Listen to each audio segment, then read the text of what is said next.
ہرکل نے کہا کہ یہ محمد صلی اللہ علیہ وسلم اس امت کے بادشاہ ہیں جو پیدا ہو چکے ہیں۔ پھر اس نے اپنے ایک دوست کو رومیہ خط لکھا اور وہ بھی علم نجوم میں ہرکل کی طرح ماہر تھا۔ پھر وہاں سے ہرکل حمص چلا گیا۔ ابھی حمص سے نکلا نہیں تھا کہ اس کے دوست کا خط اس کے جواب میں آ گیا۔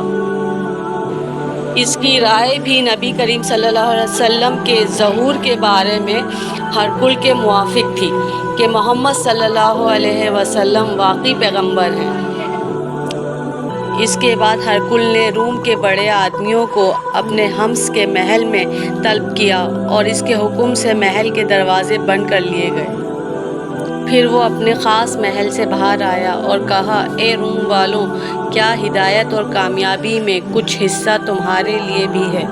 اگر تم اپنی سلطنت کی بقا چاہتے ہو تو پھر اس نبی کی بیعت کر لو اور مسلمان ہو جاؤ۔ یہ سننا تھا کہ پھر وہ لوگ وحشی گدھوں کی طرح دروازوں کی طرف دوڑے، مگر نہیں بن پایا۔ آخر جب ہرکل نے اس بات سے ان کی یہ نفرت دیکھی اور ان کے ایمان لانے سے مایوس ہو گیا تو کہنے لگا کہ ان لوگوں کو میرے پاس لاؤ۔ جب وہ دوبارہ آئے تو اس نے کہا، میں نے جو بات کہی تھی اس سے تمہاری دینی پختگی کی آزمائش مقصود تھی، سو وہ میں نے دیکھ لی۔ تب یہ بات سن کر وہ سب کے سب اس کے سامنے سجدے میں گر پڑے اور اس سے خوش ہو گئے۔ بالآخر ہرکل کی آخری حالت یہی رہی۔